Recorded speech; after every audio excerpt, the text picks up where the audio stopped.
Hello and welcome back to our final session on day 3 of Friends of the Facts 2022. My name is Taylor Freeman and I'll be talking right now with Sue Ellen Christian, who is the creator of Wonder Media, which is an exhibit in a Kalamazoo Valley Museum, and it is an interactive exhibit with different media and news literacy exhibits. So Sue Ellen, welcome. Thank you so much for coming to talk to us. Thanks, Taylor, and thanks for visiting me in Kalamazoo, Michigan to see the exhibit. Yes, I actually personally got to go to Kalamazoo and see the exhibit myself. I made a little video from that so that viewers can see what the exhibitions look like, exhibits look like. So let's go ahead and take a look at that just so we can have a quick frame of reference. It's only a couple minutes. We'll take a look.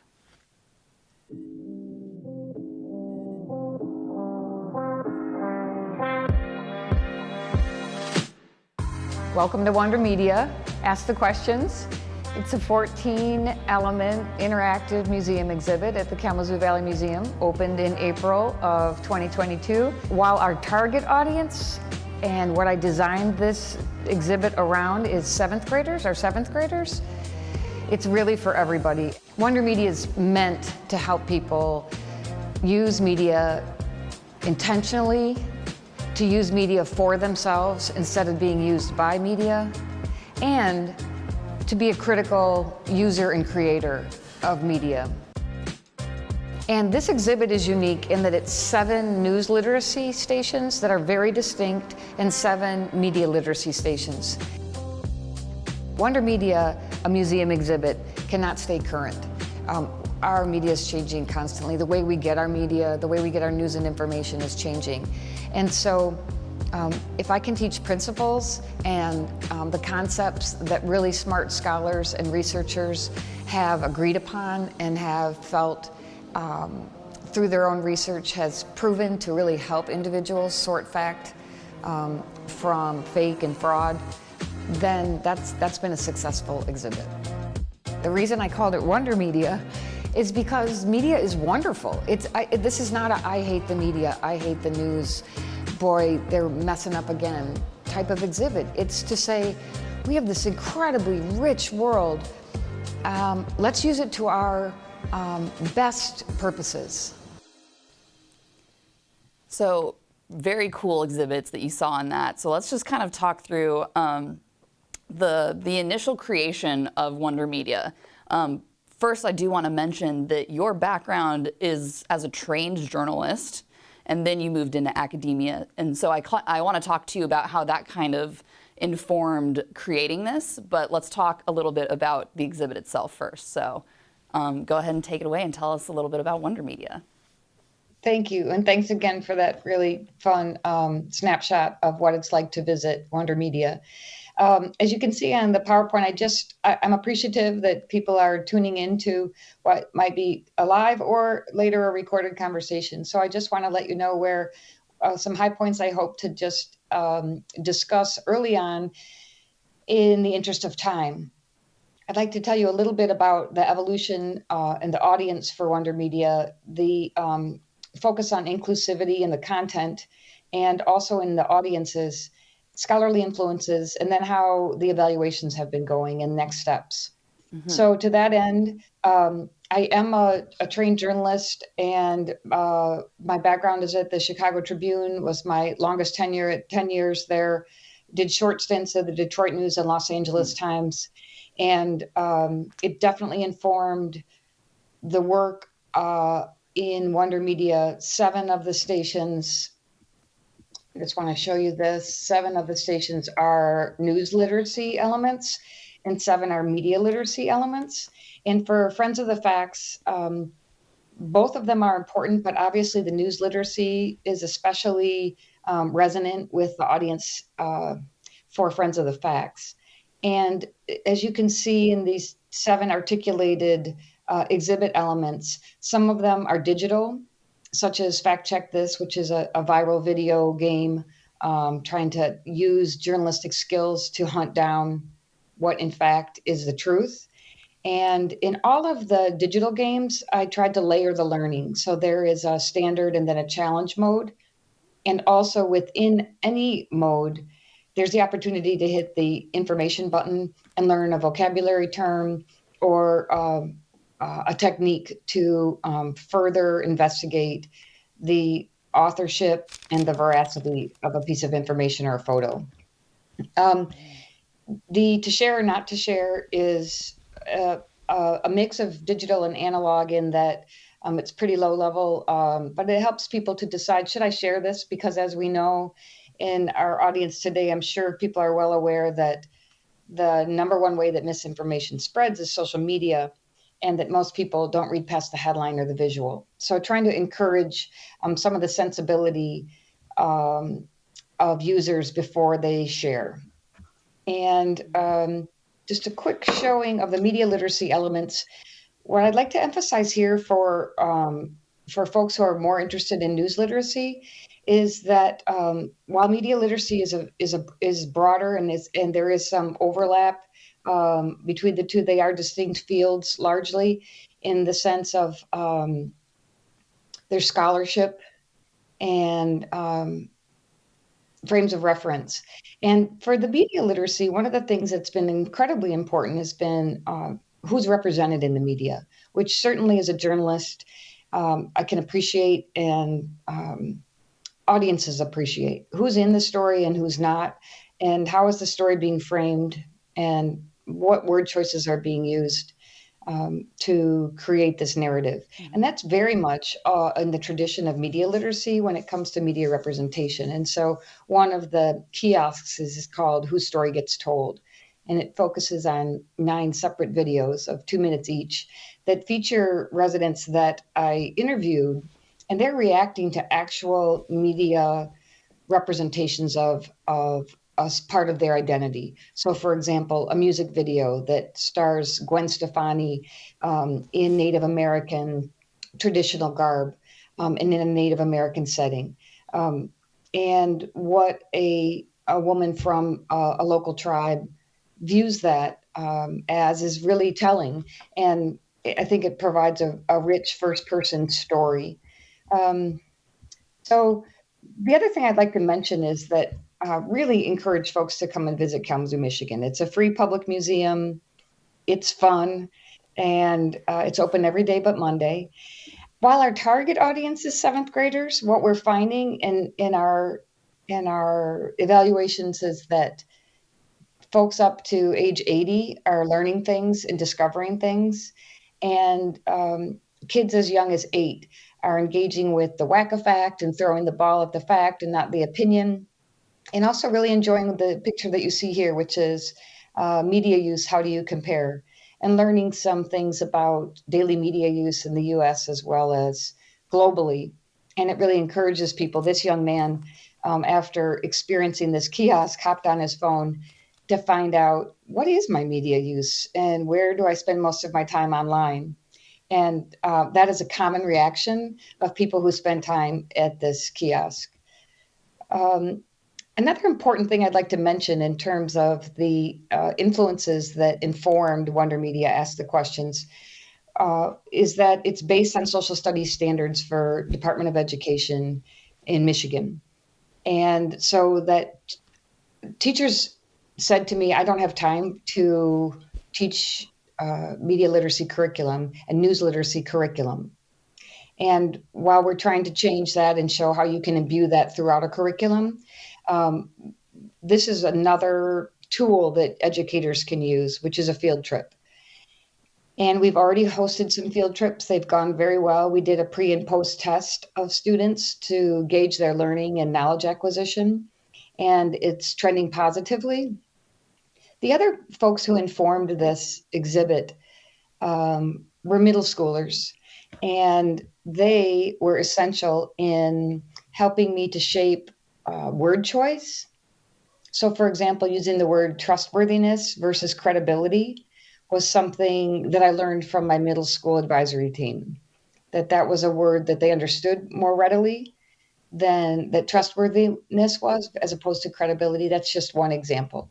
They also helped me to shape the characters in the digital games. The way they looked and that to even that level, the way they sounded. Yes, thank you, Taylor. Yes. Um, really wanting to, and thinking about size, body size, making sure that they all felt included in all of the images that you see in Wonder Media, including our guide, who is Mia. And let me get you. So Mia is here in that circle there. She is a local journalist, and she is the narrator and really our through line throughout the exhibit. One of the interesting things we're finding is that folks are writing on some cardstock that we've provided for their reflections, particularly about what kind of media programming they would offer if they were a producer of media, if they were the media company boss. And another reflection station gives folks the opportunity to think about how their identity has been shaped by media representations, and both positively and negatively. And that has yielded an incredibly rich amount of data. We have hundreds of these cards with people offering very thoughtful responses about how media have shaped their understanding and how their perception of others who they don't know is also shaping who they are. When it comes to news literacy, I'd like to emphasize deepfake video is the number one. It's tied with reverse image search.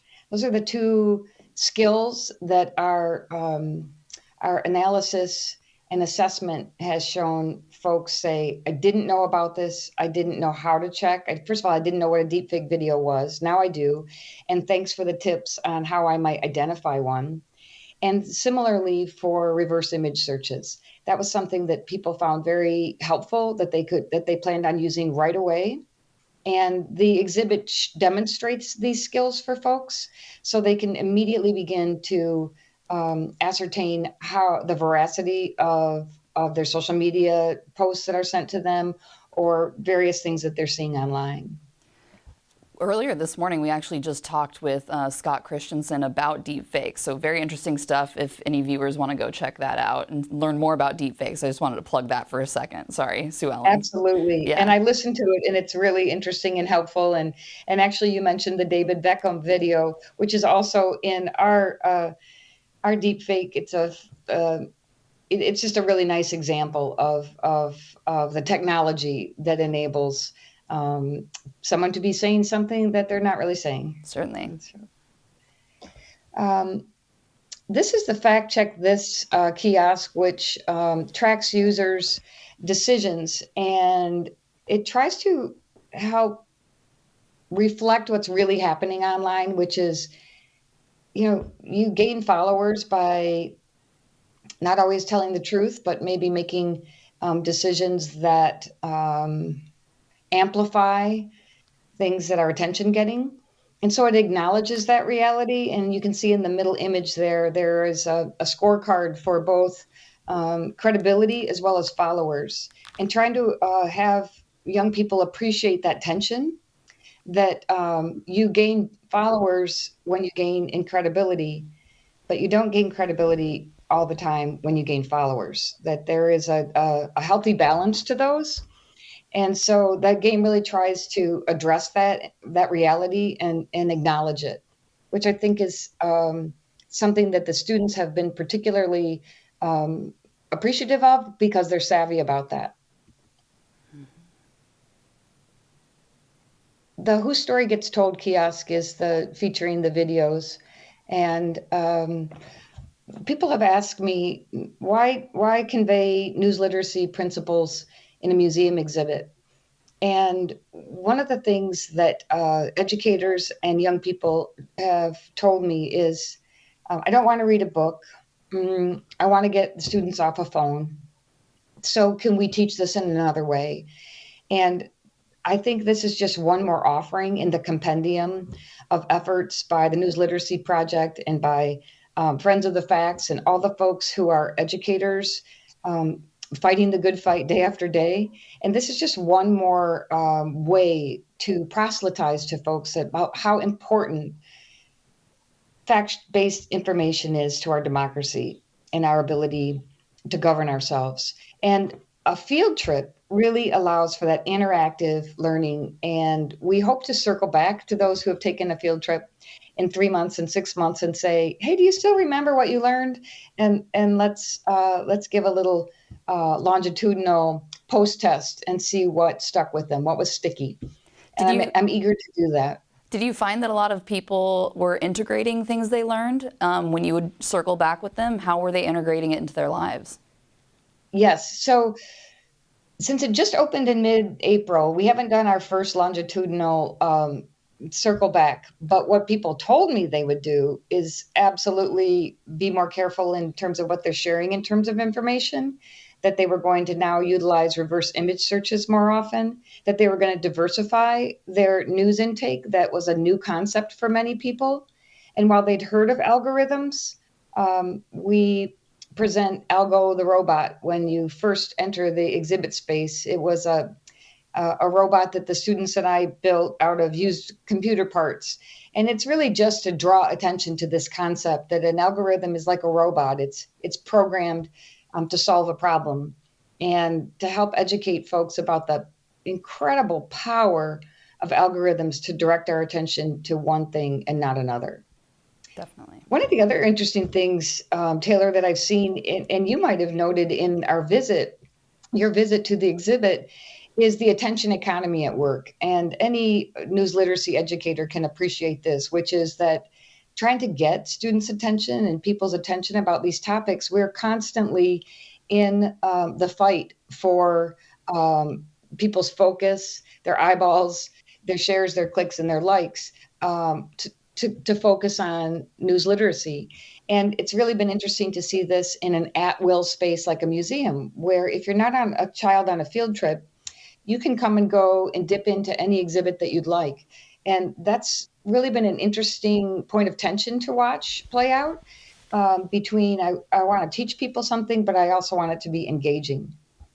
Mm-hmm. The cognitive learning that we're seeing folks promise that they are learning and that they are going to now implement is in this list here. I mentioned the deep fakes and the reverse images.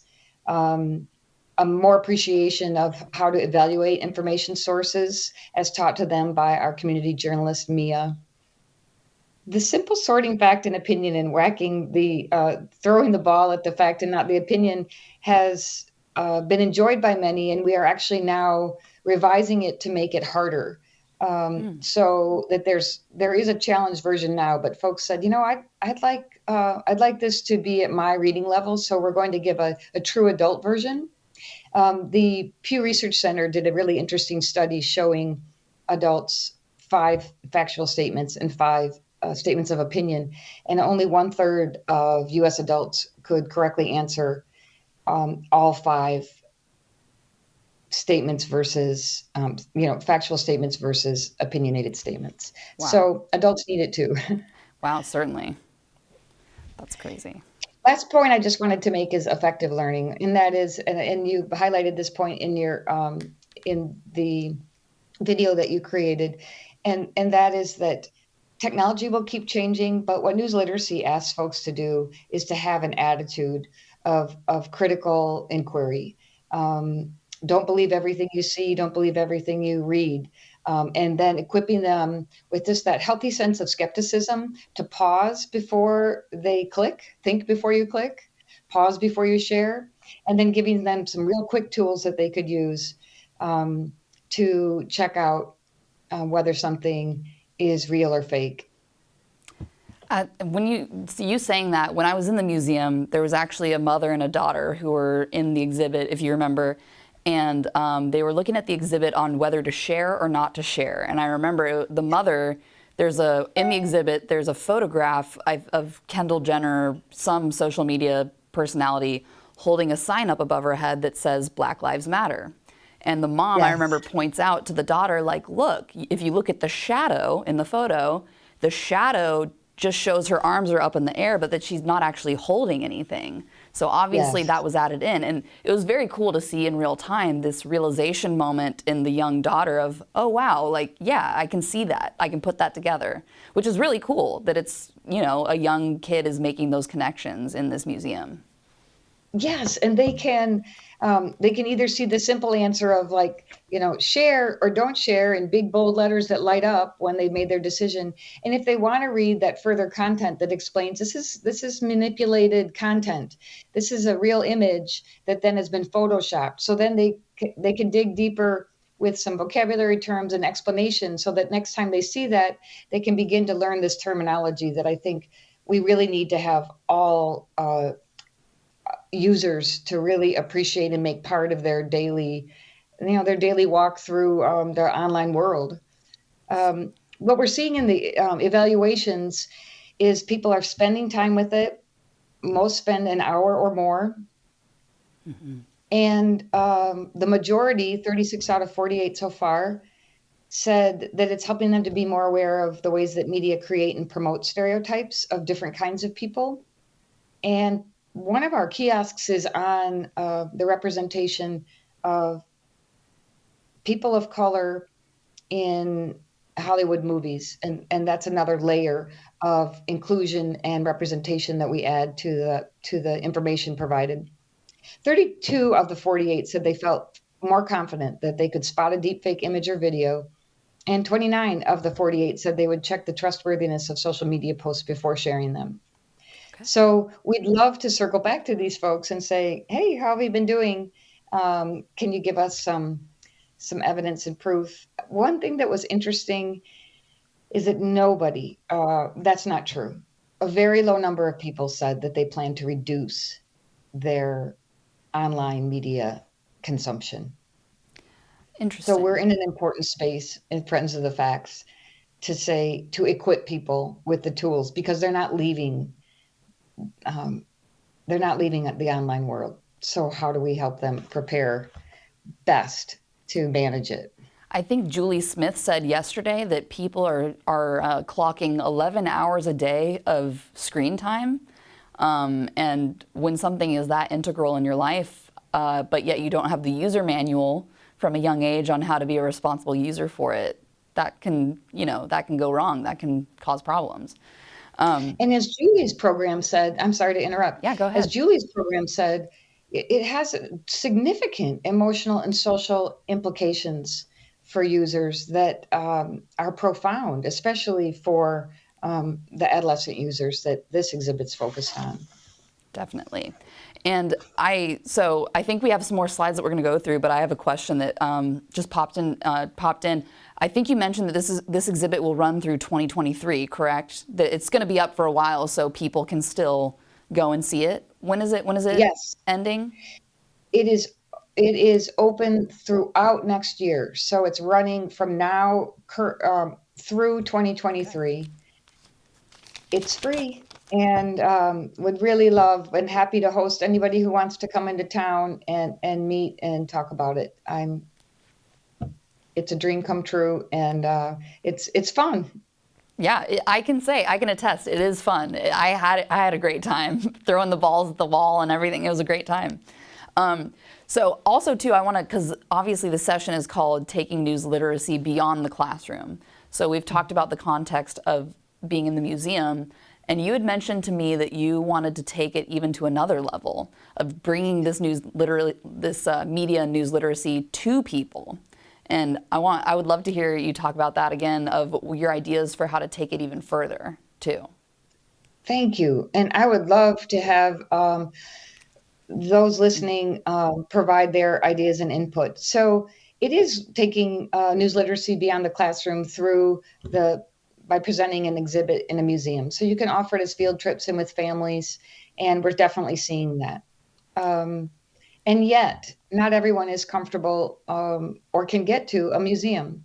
And so I'm meeting with librarians in about a month to look at transporting the news literacy elements to public libraries and offering them through teen and youth rooms and other programming.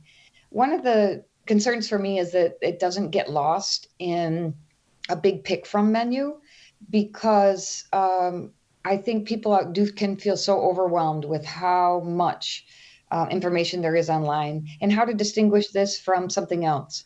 So that's one point of discussion on how to keep this fun and engaging, and yet a learning experience. Certainly. So that's one element of extension. Another one is looking at public parks.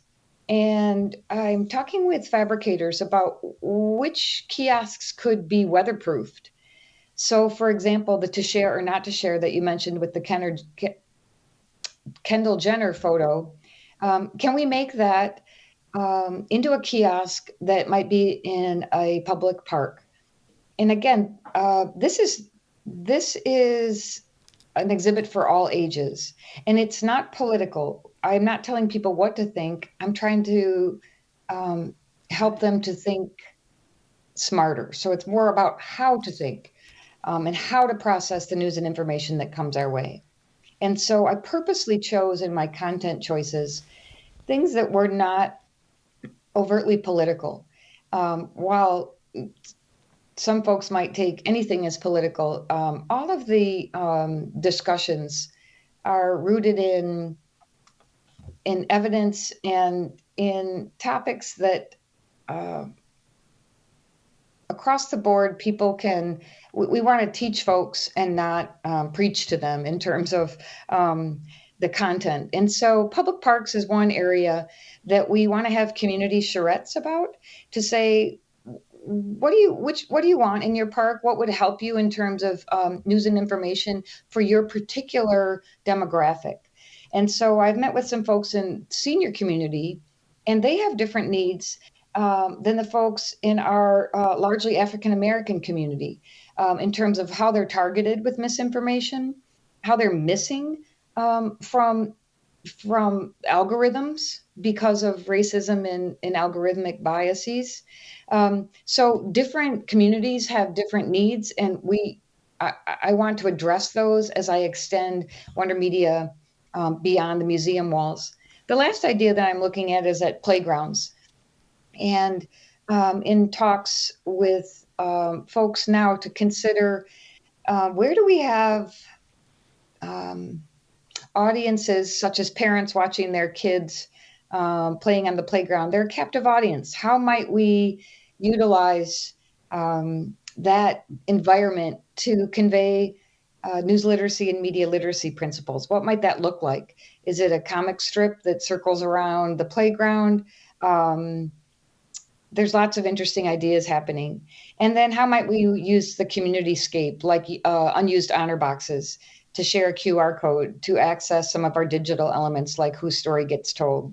So really trying to think outside the box and literally outside the classroom to bring news literacy and media literacy to a very broad range of students, since we're all students lifelong. Of course, and I have a follow-up to what you said. Have you ever considered creating a curriculum that maybe you could then bring to libraries? Because libraries are a great resource for getting out the word of news and news literacy and whatnot.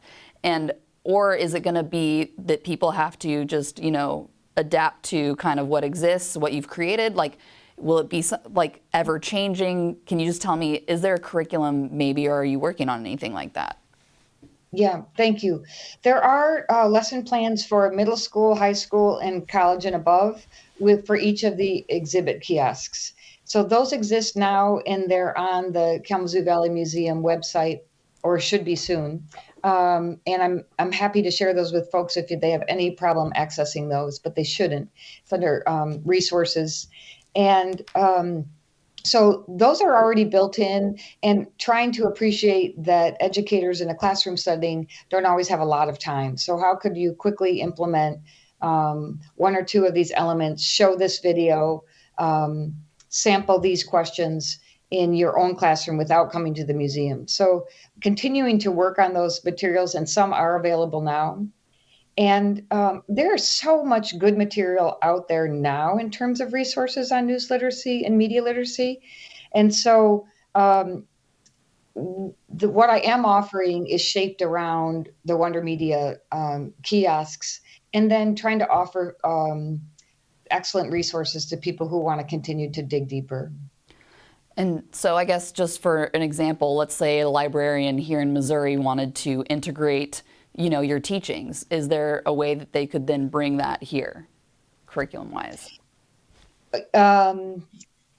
Not yet, but that's what we're working on, to extend it so that they could have access, for example, to what we're calling a news literacy kit that we want to provide to libraries.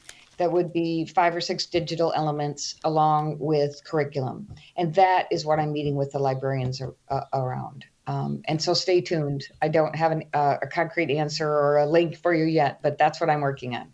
And I'd love to hear from the librarians out there, if there's some specific needs or questions you have or things that I should be considering when I'm creating this resource. Definitely.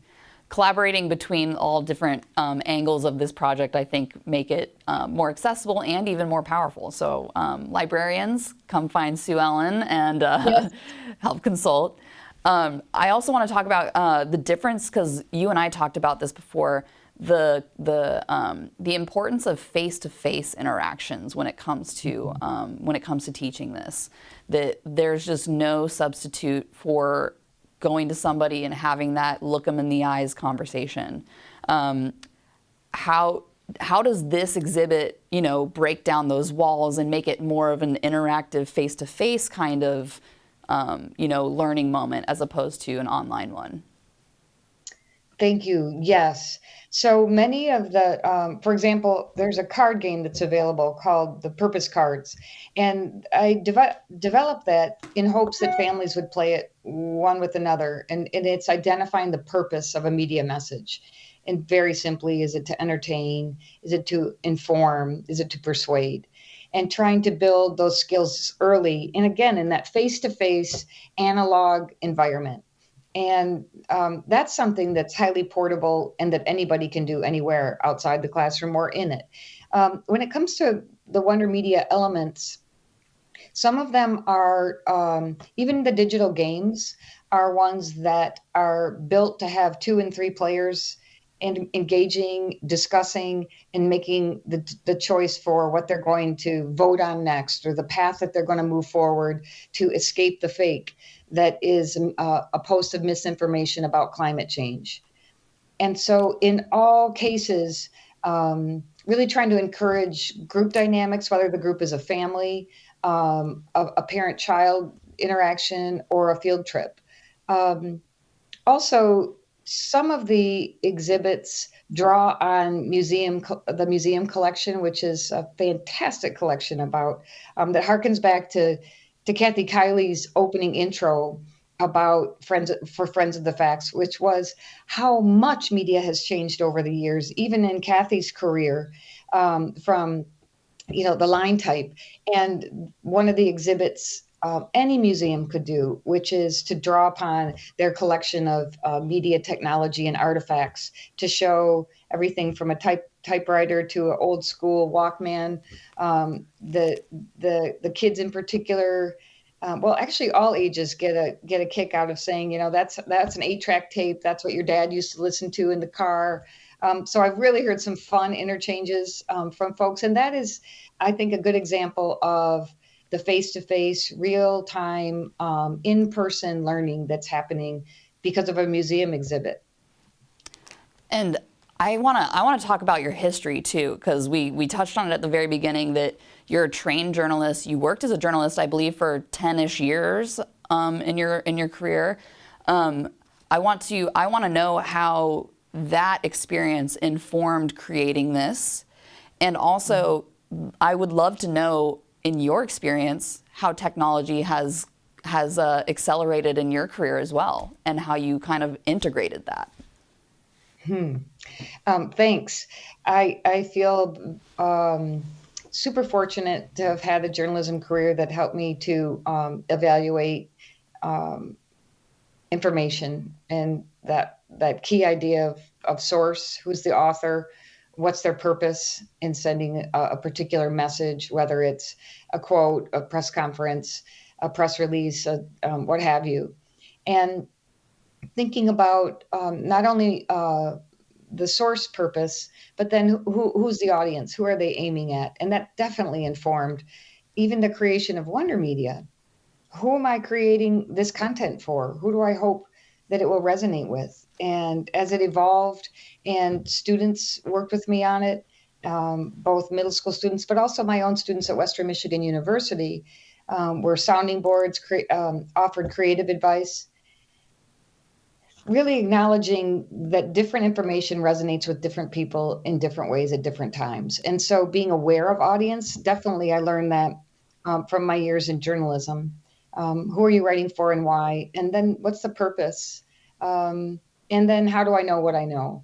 And that kind of deep reporting and trying to, several of the news literacy kiosks try and convey and educate people about what so many people don't seem to be aware of. And that is the incredible job that journalists do every day to vet information, that they are about transparency. They're about primary documents and primary sources, that there isn't an agenda except to inform people and to work on behalf of the public and in the public interest, to provide information so that, again, we can govern ourselves with facts and with shared facts, we hope.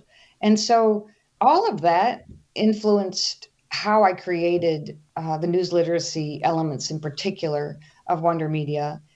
It just comes as second nature to me because of my background as a journalist. And it's been sad to see the lack of trust. I saw that Julie Smith shared in her presentation the declining trust in news outlets. And I'm hoping that the news literacy elements of Wonder Media educate people about how carefully journalists approach information, sourcing, audience, images, and they're all about verification and authentication. So you're not here to say, don't trust anything, be angry and don't understand anything. You want a healthy level of skepticism.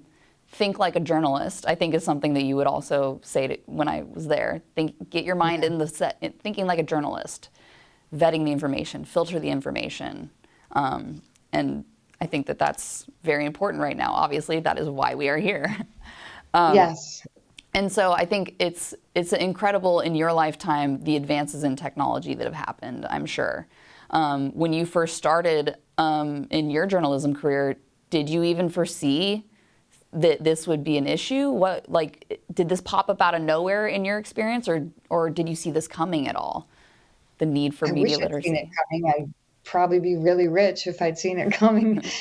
No, and as Kathy alluded to, I mean, some of the changes are good and exciting, and it's bringing information to the masses. It's but with it comes a host of problems, and that's why we're here today. In my own experience, on the presidential campaign trail, for example, I remember waiting in line for a phone and that had a long cord, and waiting for the NPR reporter to finish downloading her report on the payphone so that then I could step up and make a collect call to the city desk in the Tribune Tower on Michigan Avenue, which is no longer, being occupied by the Chicago Tribune newspaper. So that's how much that times have changed. A lot's changed.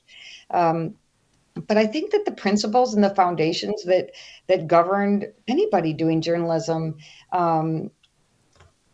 when I was doing journalism in the decade of the 90s to 2001, they're largely the same. I mean, as the elements of journalism books says, I think so well, the foundations of truth-telling and vetting and primary documents, they remain. And that's what we're trying to now integrate into the digital world. And those tools are changing, and it's getting more difficult, but it doesn't mean we give up or we don't try.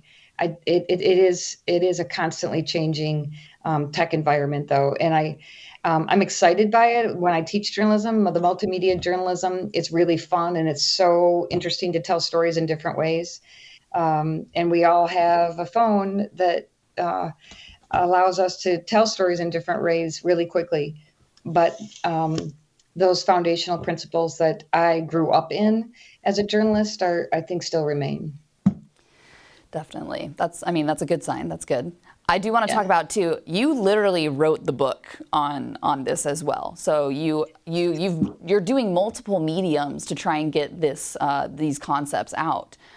What do you think is the most effective, or do you think it's more effective to have an array that, kind of throw it at the wall and see what sticks, see who takes it, What's been your experience with that book versus, exhibit versus any form of this?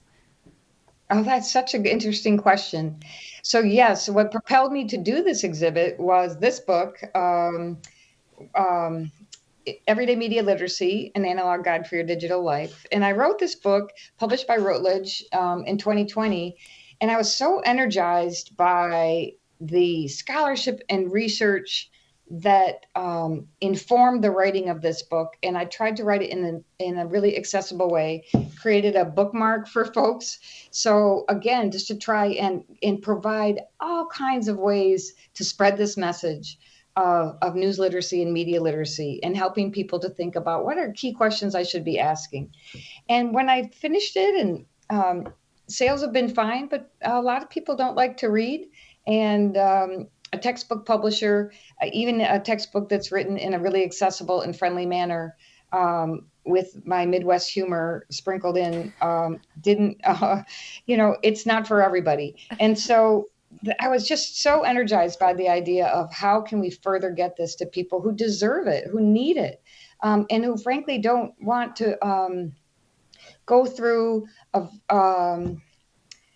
they don't want to go through a module after module of here's techniques, or here's news literacy or media literacy 101 in a 16-week course. I just don't think most people will do it. And so again, some of my ideas to layer the learning were about that. If you want to just spend 15 minutes with Wonder Media, it's one way to get something out of it and move on. The student involvement really helped to inform me, because I watch my students and I know how much they love their phones and their media, and quick pace, with opportunities to dig deep or pull or pull a string through a concept. That's what I tried to offer in the exhibit. So you can kind of pick and choose it as needed, because again, the idea is a critical mindset. To critically analyze the connection between knowledge and power, because information is always connected to power. And so equipping people with that knowledge and that framework is what Wonder Media tries to do on a variety of fronts, including whether it's a textbook, my bookmark, the exhibit, or a playground kiosk. Awesome. I have one more thought, and it just popped in my head because as we walked around the museum, the exhibits were kind of dispersed. It wasn't like all in this one back room. That's where the exhibit is. It was like there's a couple here, there's a couple over there, and it was amongst other displays and things in the museum. Do you think that dispersing it like that and kind of mixing it in with the other artifacts and pieces in the museum make it just it flies under the radar, so people don't even realize necessarily that they might be learning, about media literacy if they didn't come necessarily to see Wonder Media. It's kind of just in there and they didn't even realize it. Do you think that adds strength by kind of spreading it out and making it a little more subtle? That's one point of our assessment and evaluation, and we provide maps, and I just created a fun handbook and guide for people to help them guide through it, and if they want to take notes or draw pictures, again, to help them to hit all 14 elements. But what I've heard, and which really has surprised me, is I'm not a museum expert by any means, is that people are sampling it when they might not have. I really want to go to the second floor and look at the weather exhibit, or, I'm making this up. I don't, they'll have a purpose that's driving them to the museum. And then they'll come across one of the Wonder Media elements. And so it's that opportunistic. It feels a lot like the attention economy in that way. And like you're scrolling online and, hey, this thing popped up that I didn't really expect, but I'm going to click on it and I'm going to go play this game. It's 2 minutes and see what it's all about. So it's been some interesting findings that way. I didn't expect that. And it's been pleasant to see people interact with it in different ways. And because it is up so long, people are saying, I'm going to come back. I didn't have time today to hit all 14. And I really liked what I saw. I'll come back with the family or there's someone I really need to bring back. That's a really common thing. I've got to bring my uncle back. I've got to bring my mom back. Lots of folks who want to use this to help communicate with loved ones and friends and people that they care about, because it can be a really fraught topic. We're such a divided society in terms of ideology and partisanship that it can be tough going to have some conversations about where you're getting your information and your news, and to not have that be a personal attack. Yeah. And so many people have said to me, this is my way in. I'm going to bring this loved one or this close friend into this exhibit because it feels like a neutral space. And then we can have a discussion, or better yet, they can learn from Wonder Media and I don't have to do some of the heavy lifting. Definitely. Well, Sue Ellen, that's all my kind of planned questions. Is there anything that you want to add that maybe I overlooked or that you want to make sure that we talk about? No, I'm really interested to hear from folks who are listening, and I'm really interested to continue to think about how to bring news literacy to the masses in engaging ways that, and it might maybe in surprising settings, streetscapes, and some other ways, because we do have such a crowded online world, and I'm feeling like one of the best ways to accomplish that is to go into the real world, and bring folks the message of news literacy in some different ways than just digital. So I'm really interested to have continuing conversations with people from all walks and all interests, whether it's librarians, school teachers, parents, and people who care about about democracy and about our civic health.